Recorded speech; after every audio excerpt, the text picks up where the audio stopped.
in.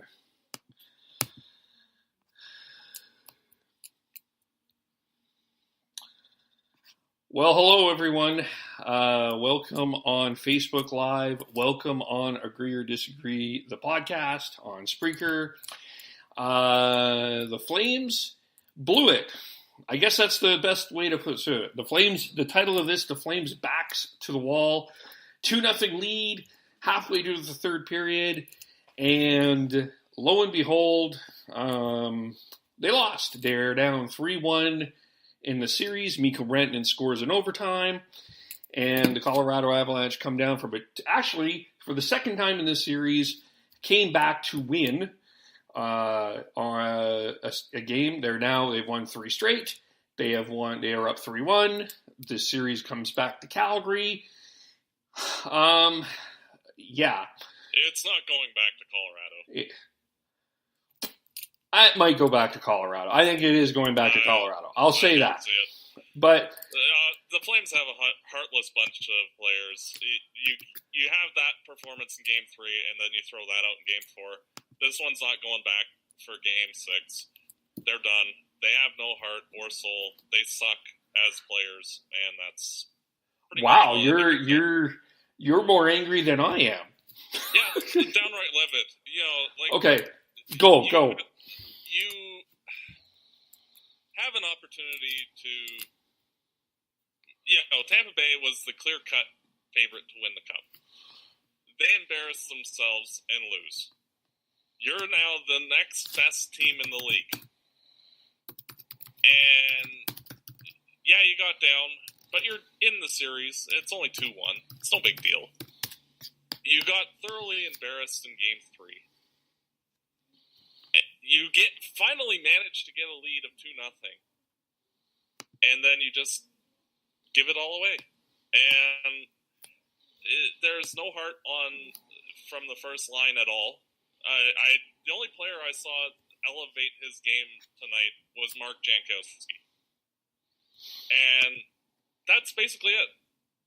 Everybody else played terribly, in my opinion, and I was actually frankly shocked that they got up 2-0 for how they were playing, and it was just more of the same crap, frankly, as Game 3. The Flames had no response at all, and if it wasn't for Mike Smith, this, again, would have been like a 10-goal performance by Colorado. There's no excuse for any of these players, and it is what it is. And they deserve to be embarrassed. Frankly, I wouldn't be shocked if they were booed when they return home.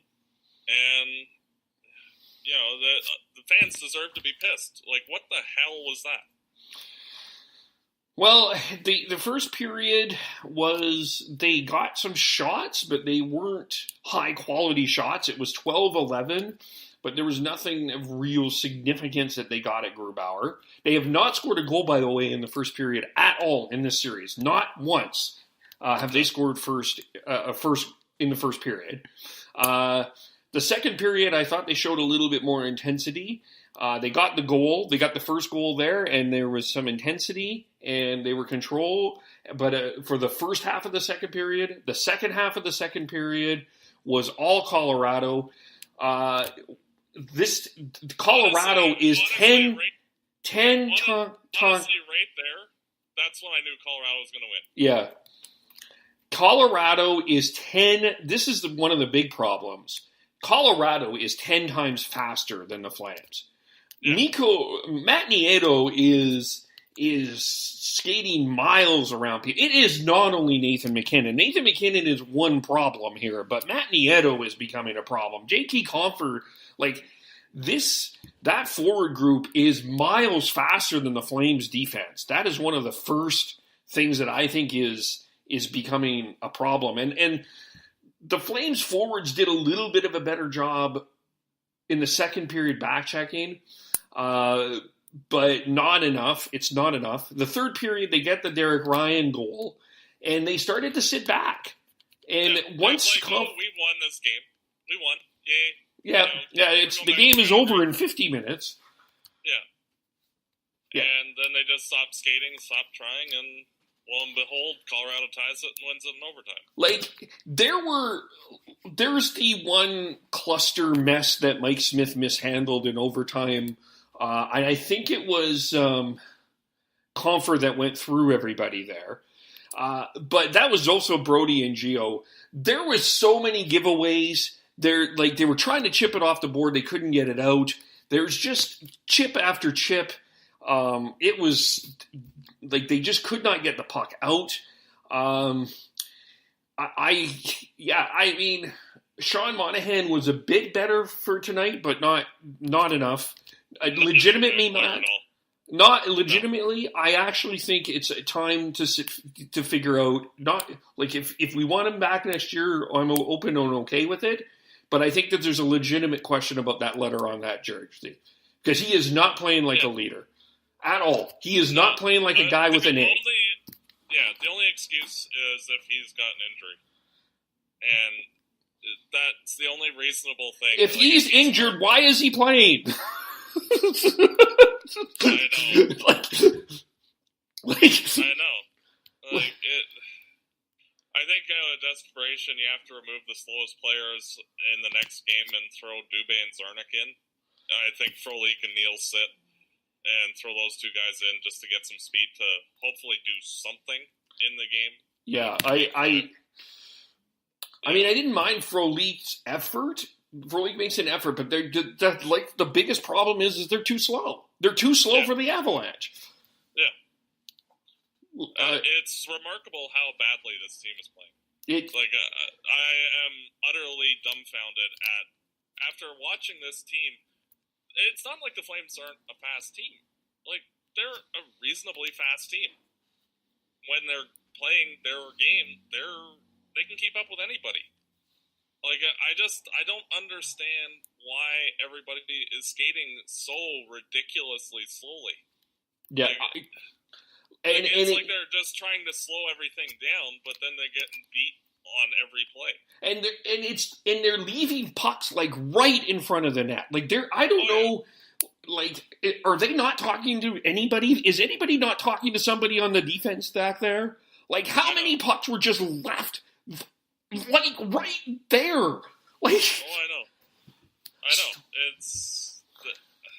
I am utterly shocked by this team. Like, I did not if the Flames lose the series or had lost the series in 6 or 7 and it was a reasonably close series, I could understand that. Because sometimes bounces happen that don't go your way and, crap happens. But, like, this is the biggest domination in a playoff series that I've seen since the 06-07 season when the Flames traded Ferentz and Kobasu for Stewart and Primo, and the team kind of imploded on itself, and they were giving up like 55, 60 shots every game. Yeah. And if it wasn't for Kipper, that series wouldn't have went to 6 even. It would have been a 4-game sweep. And if it wasn't for Mike Smith being in God mode, which he's been by far the best player on the ice for either team. Yeah, no, he is the MVP of the series. Like, it is without question. He's the only reason why the series not over like the Tampa series. And it will in Game 5. Like, unless major things, unless the entire team collectively pulls their head out of their ass, I don't see this going back to Colorado. Because, all the evidence is that they're not going to. Like, you're thoroughly embarrassed in 2 straight games, and you didn't even perform any better in the 3rd consecutive game. Drew Doughty was right. The Flames are an easy team to defend. And, it is what it is. And the team needs to... Brad Treliving is going to have a lot of work to do to figure out how the heck to change this team in the offseason to make it less this. Because, this is a pathetic performance. And, there's no other words. It's just pathetic. Yeah. It's very, especially if this was if we were in the 8th place spot, this would be understandable. Oh yeah, for sure. But we're not. We're in the 1st place spot. We're supposedly the best team in the conference. Yeah. Like, give me a break. Like it's like this team has an attitude of overconfidence that they're just so awesome that they can just dictate any game and series by, just their awesomeness. And they forgot that you actually have to work and try hard to win games. And, like, there's no physicality at all by anybody on Calgary. They're, like, one of the few times that the team actually threw a hit, that drew the penalty in overtime because Cole made a mistake and shot it over the boards. Yeah. And like, there's just nothing. And like, that was for a team that was down 2-1 in a series and needed this win badly. That was a pretty pathetic power play. Yeah. That was just like that was as casual. Like, honestly, it's like the type of power play you see when you're up 7-2. Yeah. And like there's like 4 minutes left in the game and you have a power play and it's like, let's go for a skate. Who cares? Yeah. Like, there's no intensity at all on that power play. Yeah. But at the same time, like, Backlund had a chance a little bit earlier in overtime. The Flames still had a chance to win this. The Flames still had an opportunity, as bad as they played, to win this, because Backlund almost knocked this one in overtime. I don't know who made that save. It was Grubauer or somebody else, but he had a wide open net and it was missed somehow. But it seems like for the most part, the only line that is creating any offensive opportunities is the 3M line. When it's any other, and the Derek Ryan line. Yeah, I love Derek Ryan. I think Ryan and Mangiapane and Hathaway have been giving it all their all, but it comes down to Monahan. Lindholm was okay tonight. Gaudreau was okay tonight. Were you shocked they didn't sit Brody? Like, on a scale of 1 to 10, that they sat Fantenberg. I was more shocked that they put Brody back on the first pairing. That was another mystery to me. It's like, you're our worst player. Let's reward you with even more ice time and responsibility. Like, okay. And he correspondingly had a bad game. Yeah, he was... Yeah, I did not think Valimaki was terrible tonight, all things considered. No, I thought he was okay. Yeah. And honestly, moving forward, I'm more than happy if the Flames were to re-sign Vandenberg to be like the number 7, have Valimaki play, and move Anderson up onto the first pairing, and bring Shillington in the lineup, and have that as your 1 through 7. Yeah. And just remove TJ Brody from the equation entirely. Yeah. You're not going to get much for him anyway. But yeah. It's just better getting that contract out, frankly. Yeah. So I don't know what, let's quickly go through the summary here. 3-2 Flames, no scoring in the first. Nothing really spectacular happened, but the pace really did pick up in the second period. And that's, I think, the other, I think when this series has been in a frenetic pace, this has been where the Avalanche have completely dominated. When it's been at this high rate, high fast skating, wide open, which I thought would be the Flames' advantage, actually, not the Avalanche advantage. I think that we thought that they were going to be able to roll 4 lines and just dominate the way that they did during the regular season. That has not happened in any way, shape, or form. So at all when this has been a frenetic pace, but that's been all Avs. But it ended up here as we just are getting the scoring summary here. Lindholm scores kind of a weird goal. It felt like Sean Monahan did a little bit of a goal line stand there to get the puck in, but it was 1-0 at that point and then the pace picked up in the second half. That was all Avalanche. And then the Flames went up 2-0. Derek Ryan scores, and then makes it 2-0, and I'm feeling a little bit better. I'm like, okay, because third period, Matt, we've been good in the third period all year. We have locked it down in the third period, except mostly in the second half of the season. I'd like to get those numbers because I think from March, I'm remembering at least 4 blown leads in the third period. Yeah. But I'll have to get those numbers for next time. But then, so it was 2-0, and then JT Compher scores to make it 2-1, and then Nathan Backlund's penalty. Okay, this is going to sound like sour grapes, how I'm saying this. JT Compher scores from Calvert and Nieto. Was basically about a minute and 12 seconds after that 2-0. So it was Rantinen that tied it from McKinnon and Barrie.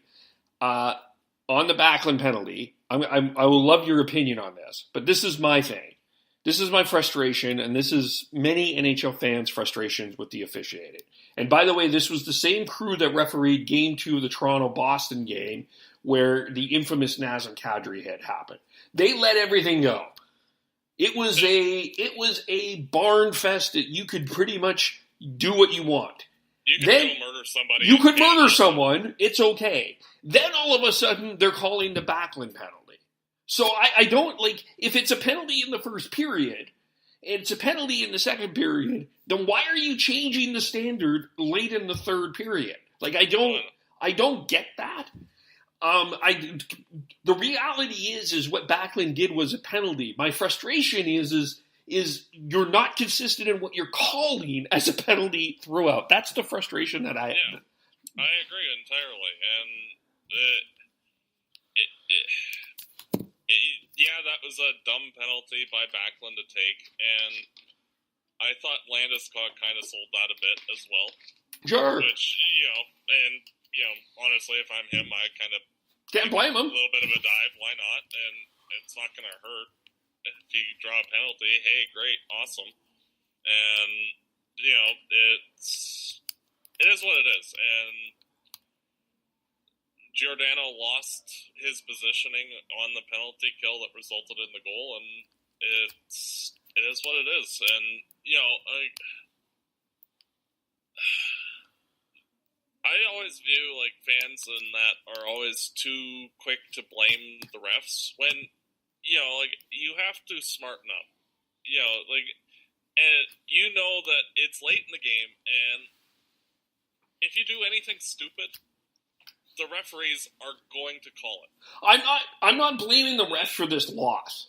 All I am saying is there has to be a level of consistency first, second, third. That's all I'm saying. Yeah, I know. But you see, that's... You're taking the control of the game out of your own hands. Sure. By doing dumb things. Absolutely. You cannot do dumb things. And, it was frustrating because that kind of stuff had been let go all game. But if you don't do the stupid thing in the first place, then there's not a problem. And, and it's frustrating because that kind of stuff had been let go for most of the game. I think there was about 10 penalties on either side that should have been called. Yeah, no, absolutely. I'm with you on that, absolutely. But it is what it is, and that was Backlund's fault for giving the refs an opportunity to interject into the game. And, it's just a pathetic effort by everybody involved. Yeah. Before the overtime goal, again, just for those who missed it, TJ Brody and Giordano are in the middle there. The puck is laying just over the line. Brody and Giordano have decided that is a hand grenade and we don't want to touch it, which happened a few times. So Compher goes in and knocks it, and Mike Smith almost gave the game away, which would have, if that was the goal, I would have felt absolutely terrible for Mike Smith because he would have taken some heat that he did not necessarily deserve, but it would have been a terrible play. But that didn't happen. The Flames got a penalty, power play themselves. Ian Cole did clear the puck over the glass. That power play was anemic. Mikko Rantinen comes down the ice. They find that opening. They are outskating the Flames defense by a country mile. Blast at corner.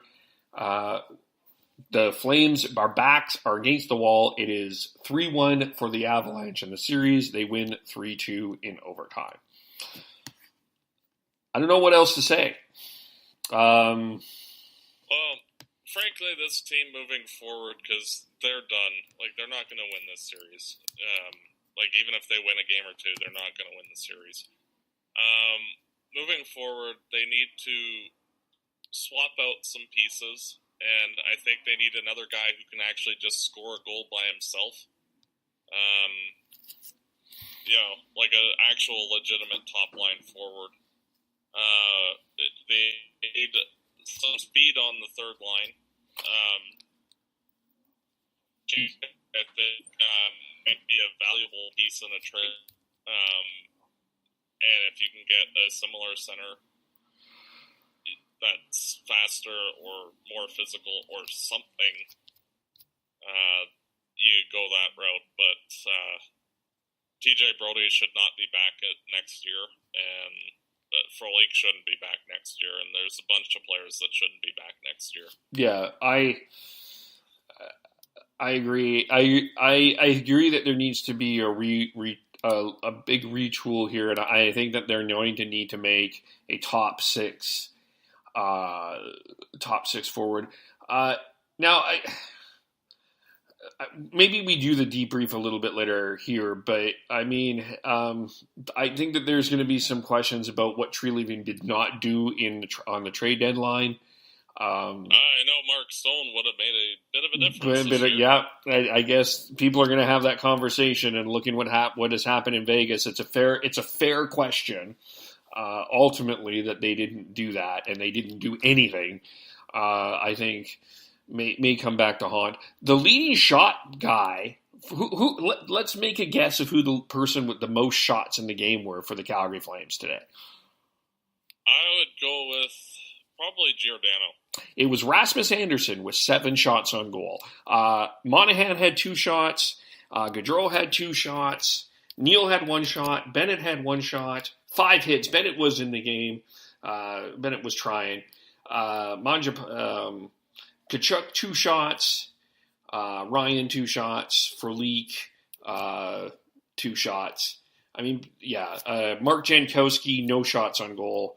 None of the forwards were really engaged. No. Like it was just a bad performance by the whole team. Yeah. There is a question in the comments here from Trent.